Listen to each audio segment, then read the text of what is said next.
Well, this is Katie Cook. Katie, raise your hand just so they can put a name and a face together. Emily Els, Emily Thornton, and then Chip, of course. And we're going to have them begin by telling you kind of who they are, where they live, and what they're doing with respect to this issue. Go, Katie. That really threw me off.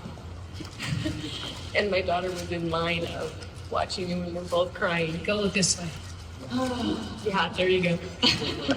I'm Katie Cook. I am a former subcontractor for I always say NGO. Is that a good way to put it? And we focused on protecting life, and especially through the curriculum that Planned Parenthood creates to sexualize our kids and teach them these destructive ideologies. And in that process, I took that home and I created, with Merrilee's help, the Protect Youth Coalition, the Protect Oregon Youth Coalition, which didn't last very long because then I moved to Idaho. But always taking Merrilee's lead, I stole her title of Strengthening Utah Families, and I've created an initiative to strengthen Idaho families with these kinds of conversations and subjects. So kind of taking an international and national experience and bringing it to Idaho. And Tim, I say Tim and I coordinated because he was the first person we reached out to for something that we have coming up in October, but we are debuting the first Young Voices Summit because the youth want their voices, and so we're giving them a stage.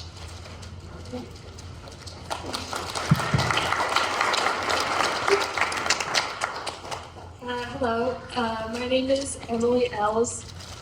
My bio is pretty simple. I'm currently a college student at BYU, and I serve as the club president of the Pro-Life Club at BYU. To get started, I don't take credit for starting it, but it's really been a wonderful experience to lead that club and to find out what our fellow Latter-day Saint college individuals do and do not know about abortion. And so we're trying to educate the college population about the church doctrine regarding abortion and issues surrounding life.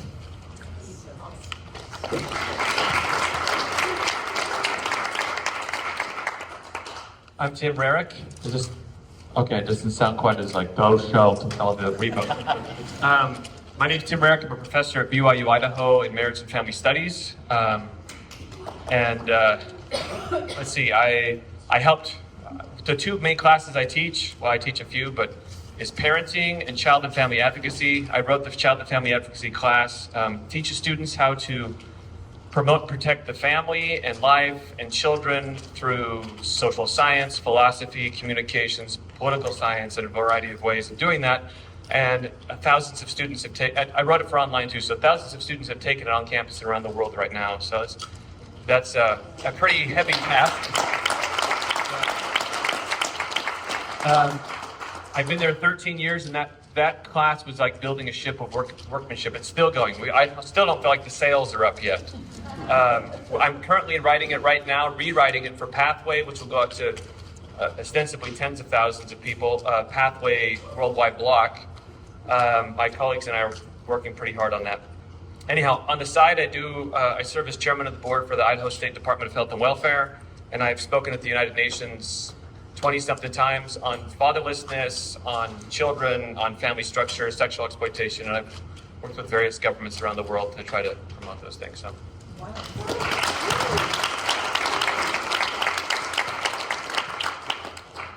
My name is Emily Thornton. No?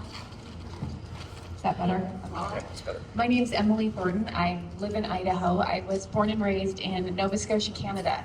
My parents were converts to the church before I was born. And I experienced growing up the disconnect of what I learned at church on Sunday, and then with so few members of the church, what I learned at school 5 days a week. So Canada being more progressive, I went through comprehensive sexuality education starting in elementary school. And I watched the destruction that starts with, we have false teaching to begin with, and how even good kids from Christian homes largely were deceived on early sexuality is encouraged, and there's no sin, no harm in abortion. I moved to Las Vegas and got married and began a family, and I remember watching knowing Canada was a little further progressive than America, when is this going to come to schools here? When my oldest son was in elementary school, I found out that Planned Parenthood was behind a big push to get comprehensive sexuality in education. And I knew from growing up that I would never put my kids through the kind of sexuality indoctrination that I began in elementary school. And so I got involved. I started going to the school board meetings. We organized Power to Parent, it's a parental rights organization, in the living room one night because we said, not on our watch, something has to be done. And so we would go to the school boards and speak against Planned Parenthood and the ACLU, and it was a good work, but a difficult work. And I moved to Idaho 4 years ago to kind of get a little respite from all of the things going on in Las Vegas. And I've been there for 4 years, and I love it, and I feel an intense drive to continue pro-family work. I'm a mother of 9, and I wish I had, to quote my friend, she said, "Give me all the babies." I love children. I'm so grateful to be with you today.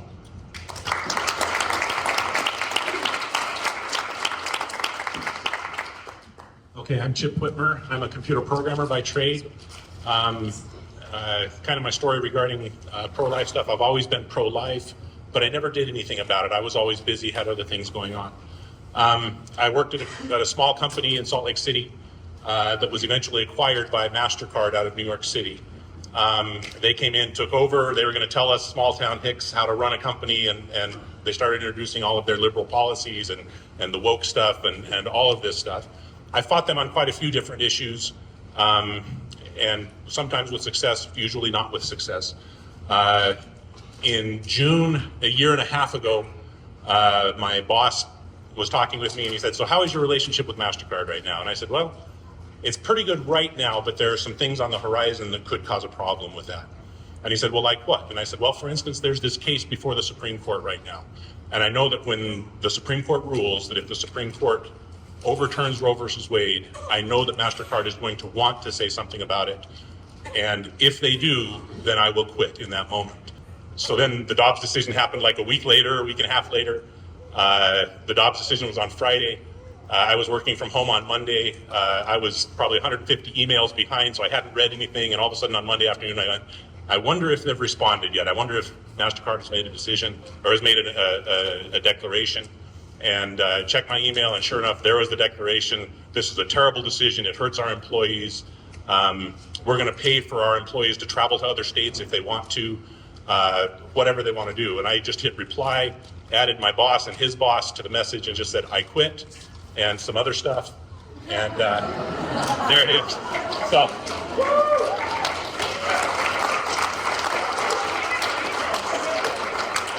Okay, so I said, "I quit. I cannot be part of a company that promotes killing children as an important part of their business model.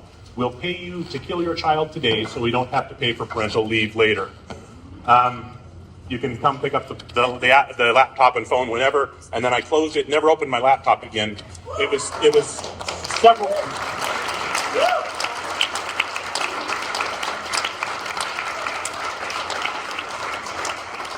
And then I told my good wife that I had just quit my job. About an hour later, I just contacted a friend at the company and said, "Hey, I just quit my job at MasterCard." And he said, "Your letter was awesome." I said, "How did you get it?" It turns out that the letter went to the whole company.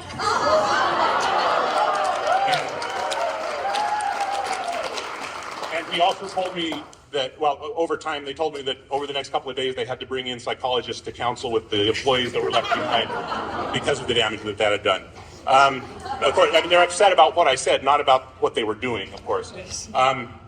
From there, I felt like I had to do something. In the mail, I noticed a message saying that there was these people getting together to form this Latter-day Saints for Life group.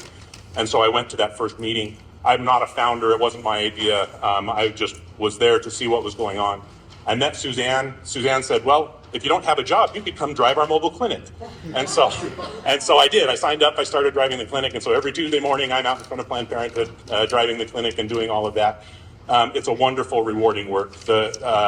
As Suzanne said, there are heartbreaking moments. There are moments that will haunt me, where I'm saying, "I care about your kid more than you do. How can that be?" But it's true in some circumstances. But there are the ones where their lives change because of that moment when they see their baby and they hear their baby's heartbeat. And it changes their lives and obviously changes the lives of their kids.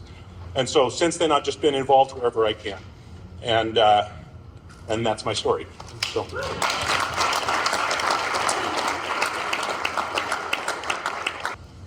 I don't know why I bothered to put on mascara today. Aren't those inspirational stories? And yet all different. You get this? All different. I think Heavenly Father is calling us to this work, but where we are, and in our spaces of where we are, right? They're all different. And some you may start out, crocheting little baby blankets, and you end up, creating an organization. We don't know where those are going to lead. So super, super excited to have everybody here today. We kind of wanted you to have a mix of people to say, oh, if she can do it, I can do it. If you can do it, I can do it. All right, we are doing, I think, the quote from the handbook next. She always points to me like it's already up there, Merrilee. Okay. So we're going to begin with a quote from the church handbook. It's also in the newsroom if you want it there. The Church of Jesus Christ of Latter-day Saints believes in the sanctity of human life.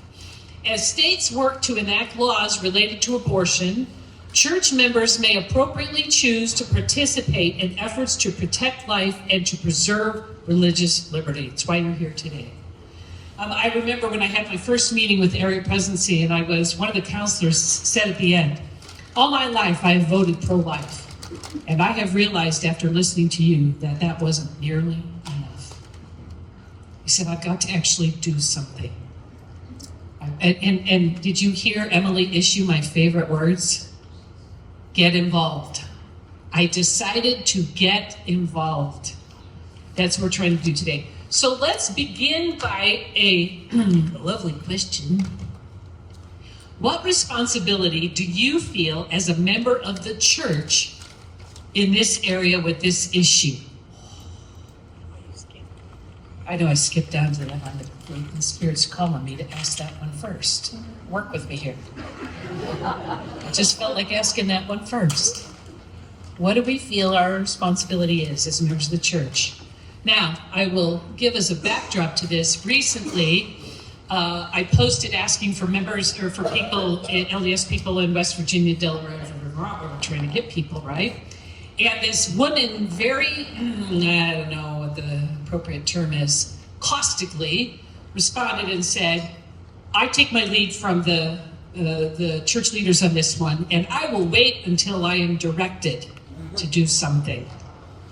And I very gently and kindly and lovingly, as you can tell my personality is, said, we are to be anxiously involved in many good things of our own free will and choice. So what do you feel all of our collective responsibility is? Not just yours, or you may share, a personal story. What do you feel our responsibility is as members of the church? We'll begin with Tim. Can I just, sorry. When I heard that response from the Latter-day Saint in the other state, was it West Virginia? I don't know. What was the state? She was from Maine. Maine, okay. But you don't know who she is. I'm going to be more broad than just life, but I'm going to talk about the family. My first thought was, I've dedicated my career to not just in the church or out of the church, to how do I promote and protect the family as the fundamental unit of society. That's a sociological statement. The family is central to the Creator's plan for the eternal destiny of his children. That's a doctrinal statement. Those aren't the same thing, but they are connected, strongly connected. And when I hear, and I've dealt with this in the church a lot, well, I'm just going to sit back and wait until I get clear direction. The last paragraph right here, we call upon responsible citizens and officers of government everywhere to promote those measures designed to maintain and strengthen the family as the fundamental unit of society. And I always tell my students, if you're not a responsible citizen or an officer of government, you're out of a calling from the brethren. And I don't think anybody wants to say, well, I'm not a responsible citizen. So I just feel deeply in my covenants that it's my job to promote and protect truth. And that's about children, that's about life, that's about family. And I see this as a covenantal responsibility, not to be bombastic. And I think one thing that we sometimes miss that I've seen in pro-life, pro-family movement, is that we're really good at promoting, perhaps within the church, the doctrine of the family or the doctrine of life, but maybe not in a Christ-like doctrinal way. So I'm not saying that that's happening here, but I think that's a good gut check. Are we doing it? Is our content doctrinally sound? But is our approach within the character of Christ? And so I guess I struggle with that when I hear someone say, I need to be directed because it is not meet that I should command in all things. For he or she that is compelled in all things is slothful, not a wise servant. That's my response. Amen, brother. Amen. We can say that. I'm going to tagline on that, or whatever you say. I think it's impossible for me to know what I know and not feel some kind of responsibility. I think it does go back to our covenants, and I think it just goes back to us being a human being that's connected. There's a lot of disconnect happening out in the world. If there's a message, it's that side's disconnecting, we're trying to connect. So whatever that looks like. As a mother who birthed babies and a grandmother, that's why I get a little more emotional, because I never thought I was going to be at the birth of my grandchildren, but oh my goodness, it surpassed even my own experience because we get to be in there 100%. That was the most beautiful thing that I've ever seen in my life. And to not have responsibility to save these little ones, it's just not in me anymore to ignore that fact. But one of my favorite talks from President Nelson, and how can you pick a favorite? But it was the favorite of the time because I found it, if you know what I mean. He gave a talk called, Let me put my glasses on. I'm a grandma.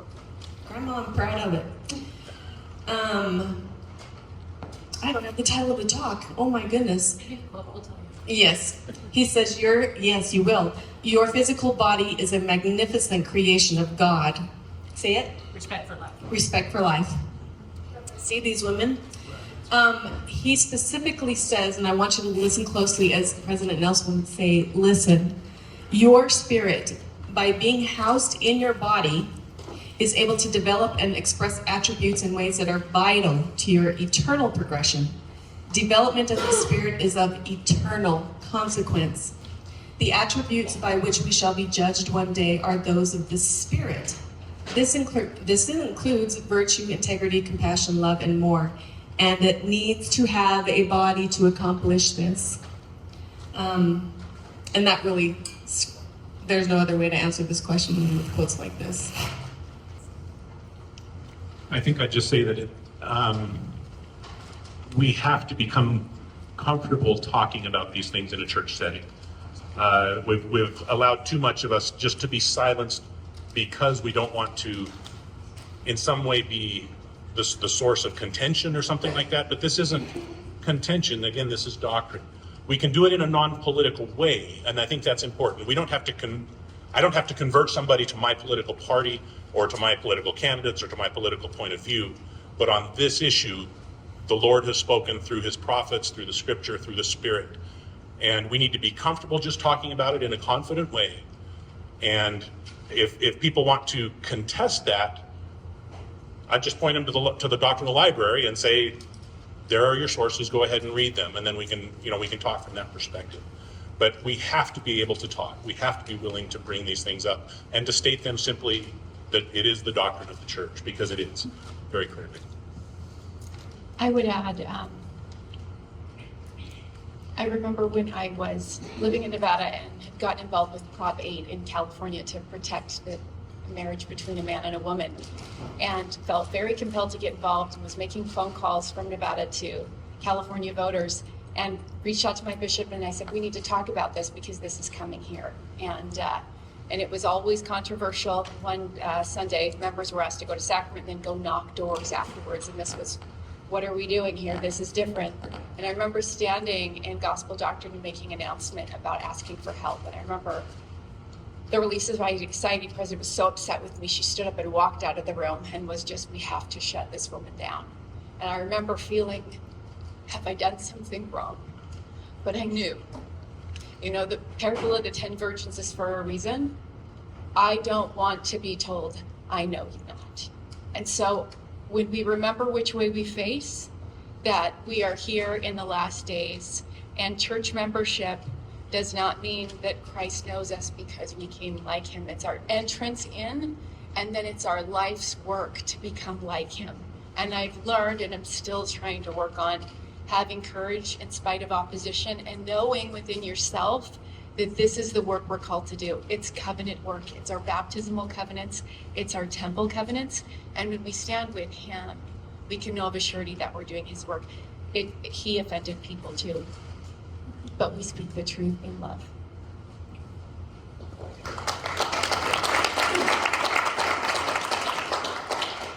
Of course, I agree with everything that has been said so far, and the only thing I want to add is that this is a broad point, and also just from my perspective being on a college campus, I think if you're not on a college campus or with young adults in general, it's really hard to know how much people have no idea about the issue of abortion and no idea what it means, especially in a Latter-day Saint context.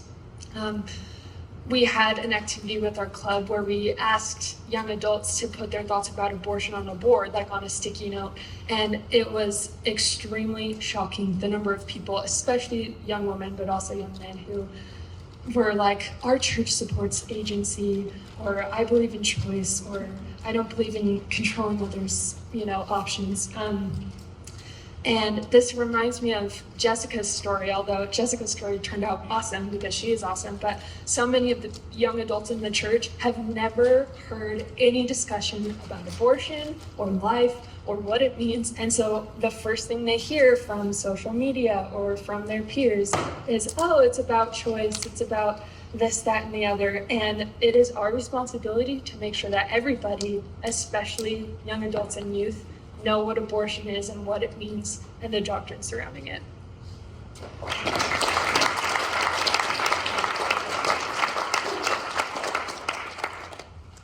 You know what? She trained me up in a lot of ways, so watch out. I just wanted to say this is exactly why we're really adamant about putting together this Young Voices Summit, to give them this opportunity, to give you this opportunity. I just wanted to say one more thing. I can't help it. It's in my head, so I'm going to say it. We need to educate ourselves. I have done this for 7 years. I have gone to something called World Congress of Families. I've been at the United Nations. I've done conferences for coalitions and things. We say the same thing. We need to strengthen our family. We need to protect life. Cool. What does that look like?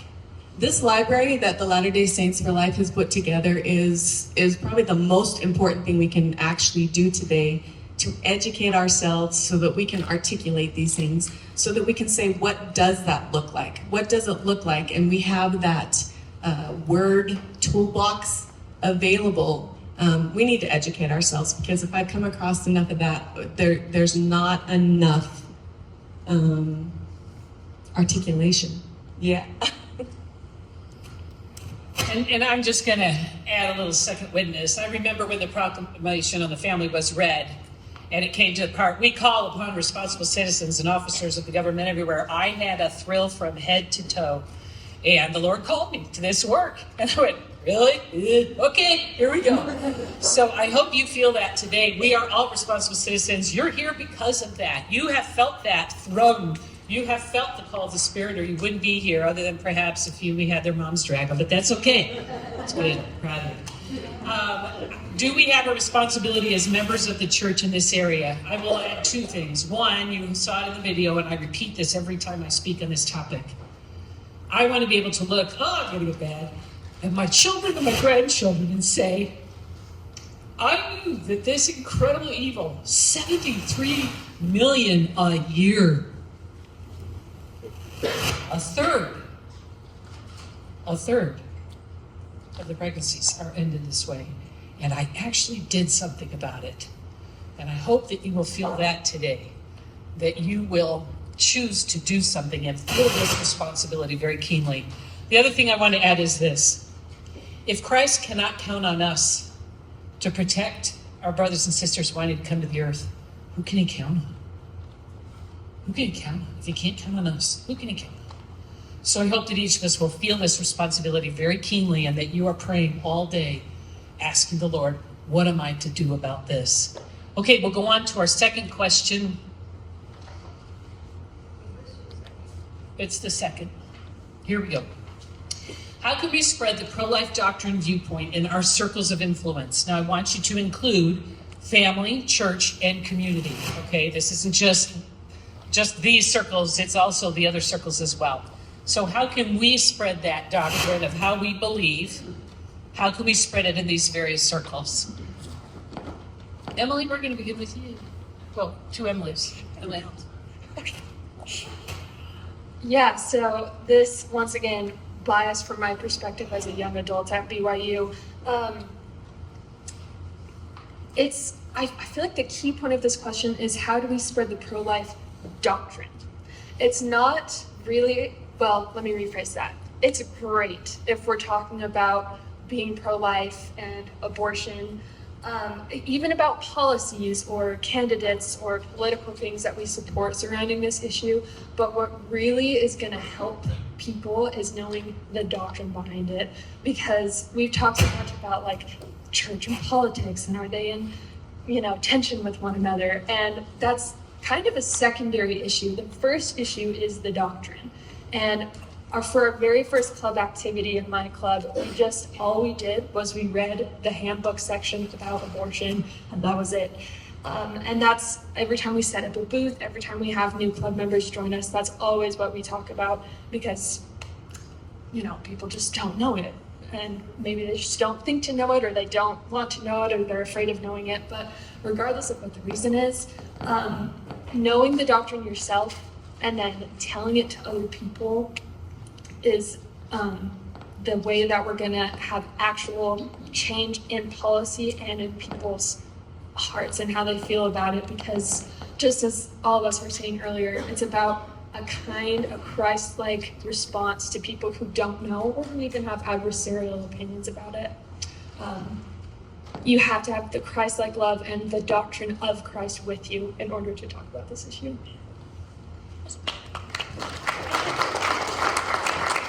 I think one of the most powerful ways to talk to people about pro-family and pro-life issues is the power of storytelling, because there is a sea of words out there. We can read about every issue and everything, it can fall flat.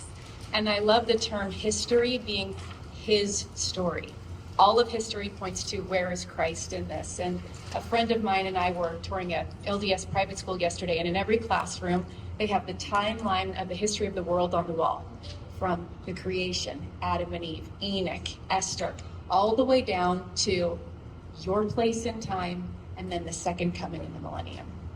And when you see this visual, you think, that's where we're at. And throughout the history of the world, when people lived at the time of what happened in the Holocaust, they were blind to the issues of the day. They could look at history or the Bible and say what Pharaoh did in Egypt was wrong, but evil was happening under their noses.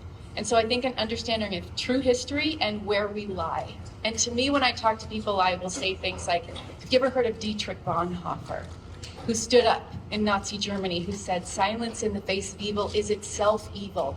Not to speak is to speak. Not to act is to act. Because we all want to believe we're the hero in a story. That's why we go to movies. But when you can help people see there's an opportunity for us to be heroes today and not be as we were just told by Merrilee, that I want to tell my kids that I wasn't blind and asleep while history was happening. And so I think when you can pull in, hey, remember Joan of Arc, and help them see there's a need for this today. Because when they hear the number 73 million and they realize, look at what's happening today right under our noses, it's the process to me of how do I talk to them? One, I wake them up. First I learn, then I wake them up. Then I tell them the story, and then I'll tell them how can we fit in. And then we think, and we feel that spirit confirm it's time to do something. And I would guess every one of us has felt that. It's my time to do something now in a small way. My mother, just briefly, I want to tell you, for all of you moms and grandmothers here, parents, fathers, growing up in Nova Scotia, I remember watching my mom. She was the head of White Ribbon Against Pornography in the 1980s. I remember she was on the news, and my friend in middle school said, do you even know what pornography is? And I said, no. And she told me, and I went home and said, Mom, this is so embarrassing. Why are you on the news talking about this? And fighting against the strip club they're trying to put on Main Street. Can we just be quiet? And she said, no, Emily, we're not going to do that. And it was my mom's example. So for every one of you here today, when Planned Parenthood was trying to get in the school system in Las Vegas, I'm nothing. I'm just a mom, right? Just a mom. I am a mother. And it was my mother's example. So just being here today and going home and telling your kids or grandkids, do you know what I did today? And here's why I did it. My mom's example is what gave me the courage to say, well, she did it, so I can do something. And so I just want you to know, starting in your own families, just talking about what you're learning and reading and showing up today is enough for the next generation to say, I remember what my mom stood for, because that's what changed my life and told me to do something, was her example.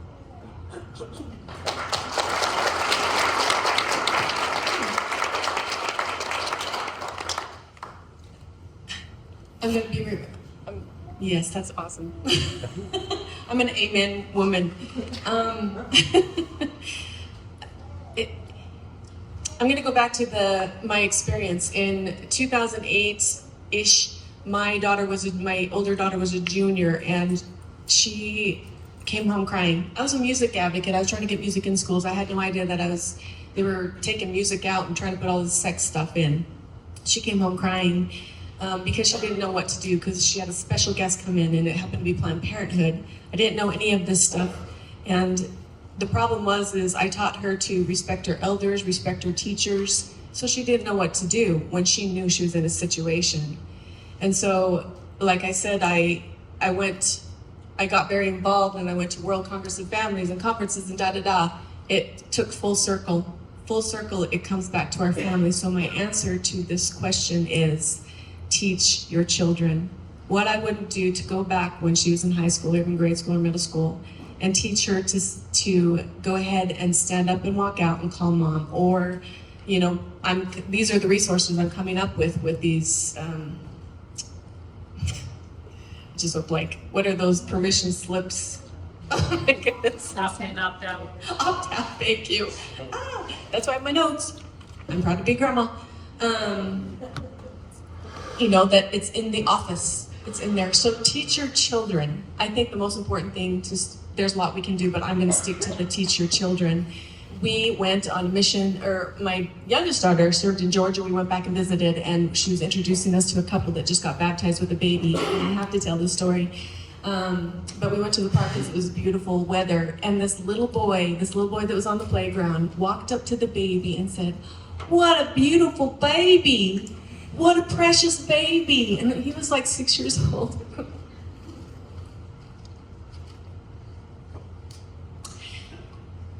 And he kept saying, my mom says my cousin's, she has a baby and she's an angel from heaven. Did you know that they're angels from heaven? And I just sat there looking around going, where is this mother?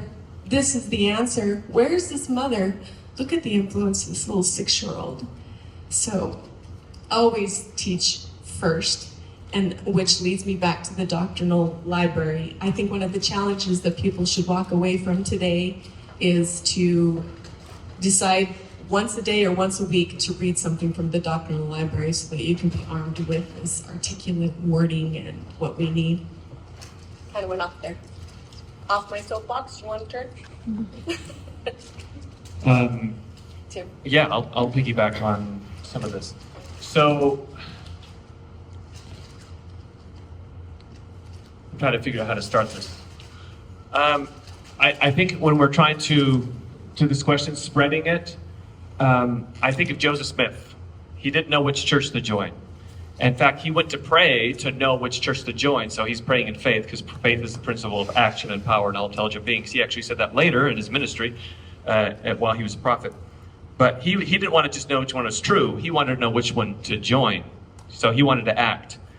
I think, now bear with me, this is going to sound backwards. I think the restoration was in part facilitated because his parents didn't know the answer. Now don't misunderstand what I mean. I don't mean that you shouldn't know what pro-life means and be able to teach it to your parents. But they taught him how to get an answer for himself. When he came out of the sacred grove, was talking. His mom was the first one he met. I think that's instructive. She was at home waiting, and she said, "What's the matter?" He says, "Never mind, all's well, I'm well enough off." And then he says this profound statement that we want for each one of our children and each one within the church that we're trying to influence. And that word's important. He says, I have learned for myself. So as we are teaching, what I teach my parenting class is that if you want to influence someone, your correction is only as effective as your teaching. So if you're trying to correct somebody, let's say you're having a conversation about pro-life, pro-choice, and in my home, my daughter, who's a sophomore right now, last year she had to write a paper on a controversial topic in her freshman year. And she's like, Dad, I want to pick it on abortion. I'm like, okay, let's go. And I said, it's that you have to do both sides. And I said, I can give you both sides. Let's give you, and everything in the middle. Because I think a lot of these issues, even though it's black and white, there's good and evil, there's a lot of nuance. And we can easily dehumanize people that dehumanize the womb. And I don't think God would be happy for us dehumanizing people we disagree with. Does that make sense? It's easy to dehumanize them. That's different than I'm going to support what they're saying. That's a totally different thing. So she did this, and then at a family home evening, I had my daughter, Molly, who's a senior in high school now, I had them debating both sides. And when one of them couldn't debate the pro-abortion side very well, I got up and I debated it better. Not because I wanted them to learn how to beat people up, but I wanted them to learn how really the nuance of everything here. I wanted them to figure out what is really going on here. And I wanted to, of course, let the Spirit be the teacher, because I have to get out of the way as the parent sometimes. 2 Nephi 33:1 says, the Holy Ghost will carrieth the message unto the hearts of the children of men. So I can preach with hellfire and damnation about life, but I cannot force the doctrine of life into people's hearts. The Holy Ghost won't even force himself in. It says unto, not into. So when I'm having my... Or you use a 6-year-old because they have a lot of info. Oh, yeah. That's true. So I guess one thing that I think on the how is, how can we listen to and learn from our young people who are struggling with these issues and let them ask questions? How can we give them space, cognitive and spiritual space, to ask these questions and wrestle with it, so they can, as Joseph may say, I have learned for myself about the sanctity of life. Now that is not a permissive way where we're moral relativists. God is very clear on this. But just correcting and teaching isn't enough. These young people have been given brains and spirits, and they need to be able to have the relationship where they feel safe asking these kind of questions and safe having these discussions. So we don't want our children to be like Mosiah 26, where the rising generation just didn't really understand King Benjamin and like, yeah.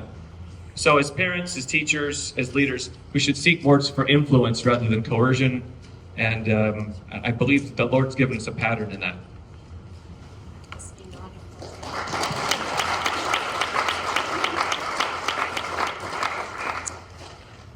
And I would add this, start talking about it. Start talking about it. I think that's one of the easiest ways to do this, is to say, one of the things I've worked along with Rosika, and she always says, I love babies. And she always says it like that, I love babies. And it's hard to say, oh, well, I hate them, I really support abortion. I mean, it's so we kind of stayed with a very loving approach, right? A very understanding approach, but we can share that not only in our families, which is crucial, but among our friends, in our relief societies, in our priesthood meetings, and with our youth, and with the children, and start there. I love babies. I love babies. I love mommies and daddies and families. I'm grateful for the plan of salvation, right? I'm grateful for this wonderful life we've been given and the bodies we've been given. It's okay, you can just stay there. You don't have to get down in the weeds, except when they get older, and then the kids want to talk about that.